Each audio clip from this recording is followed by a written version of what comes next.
And right now we've got Matt on the line. Hello, Matt. Welcome to the David Carrier Show. Thanks, David. Good morning. Good morning. How can I help? So, my father passed away last year, and we have some recreational property in northern Michigan that is sitting in his living trust right now. Okay. And that'll eventually be, I'm the one taking care of the property and will inherit it. And I'm trying to understand the repercussions of taking that out of his living trust and potentially moving it to an LLC for more flexibility going forward for my kids and future generations. My understanding is the LLC offers a lot of flexibility, but what are the drawbacks of doing such a thing? Right. So, are you the only kid, or are you the only one getting the cottage? Yes. Yes to both? Yeah. All right, good. So here's the thing. And what does it say? What does it say in your trust about about distributing the property? Does it say absolute distribution immediately, that kind of thing? Is that what it says? No, there's no rush whatsoever. I mean, my mother's the custodian of the trust. She can do with it as she chooses, but she's trying to clean up things going forward in the next year. This is perfect. So perfect. This is so there's no rush. Yeah. All right. Good. So here's the you make me so happy. Here's the thing. Usually I give advice about what people could have done, right?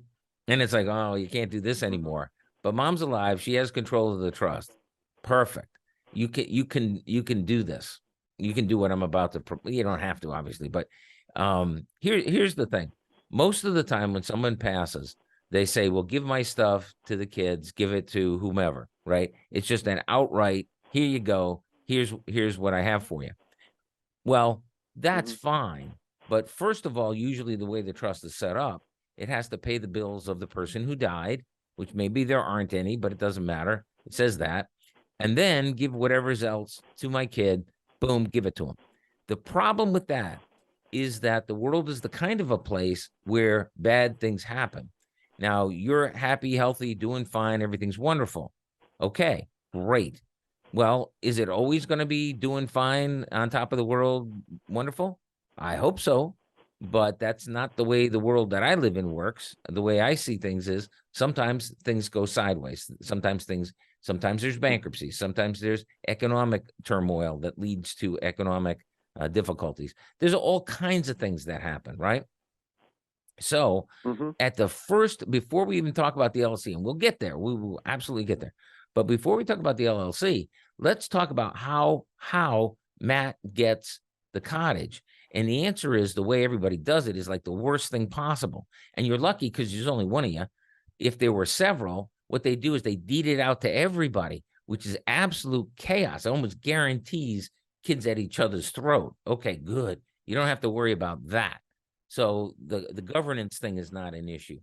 But when mom and dad give you the cottage, rather than just outright deeding it over to you, which again is what everybody does, and it's insane, what they should do, what they can do, is they can set up a trust for you. And there's a way to do this so that you're in practical control of the trust. But the way it's set up is if you get in a car accident, they changed the insurance laws. So now you get in a car accident and you wind up getting sued because no fault is not really no fault anymore. And now the cottage is at risk if you own it in your name.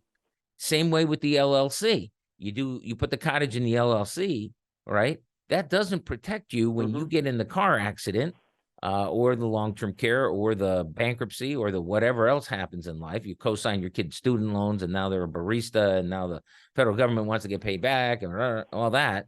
Okay, you don't have to worry about any of that regards to the cottage because when mom and dad gave you the cottage, they did it in a trust set up in such a way that no one can ever take that away from you. Okay. And you still have the opportunity to do that. That's what's so brilliant about this. That's great. Because usually I'm hearing the story, mom and dad have died, and now what am I going to do with, but no, so you can get it in trust. So the first aspect is, how do I protect the cottage from Matt? Okay. How do I protect the cottage? Okay. Serious, from the things that will happen to you in your lifetime that you have no control over, but just freaking happen, and would wind up Sure. taking the cottage away from you. And half of marriages end in divorce. I'm not saying, but I'm saying half of them. So okay, so maybe that's and you want it for the next generation and all that. Okay, well, lots of Hmm. times that doesn't happen, and that's why it doesn't happen. So the first thing we want to do is protect it from the vicissitudes of Matt's life. And we do that by having mom give it to you now or later in trust. That's one. Number two, the LLC is a great idea because what the LLC does is protect you from things that happen at the cottage, right? So you have the 4th of July Hmm. weekend, idiot, you got kids yet? You got kids? Oh yeah. Yeah, yeah. So your kids invite a bunch of other So all idiots kinds up. of problems.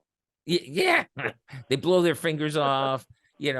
They get drunk and they decide to swim back to the cottage, whatever. Now you wind up getting sued. Okay, so there's liability that can be created by the cottage or by the use of the cottage. What the LLC does is it protects your house, your savings, your everything else from the liability that arises out of the cottage. Do you see? So when you do the LLC, right now, your kids invited, whoever up there, bad things happen. The LLC says you're not getting Matt's other stuff, and that's half of it, right? That's good to do that, very good to do that, but it completely Absolutely. ignores. Yeah, but I don't want to lose the cottage either. You see, and the Right. way I don't lose the cottage is by putting it in the trust. Now, if something bad happens, right, then the where the bad thing happened is limited. And this is when you do the limited liability company. The LLC limits the liability to the cottage itself. Okay, Okay. so they can lose. You can lose the Now, does cottage. Go ahead. does does the transfer of ownership to an LLC though, does that reset the property tax to the current assessed value, or Yeah, no? it uncaps it. Yeah, it uncaps it. But there's ways around that too. There's ways around that too. So you retain a small part of the you retain part of the interest. So there is a way around that. But There is. Okay. yeah, but it needs to be done as part of an entire plan, is what I'm saying.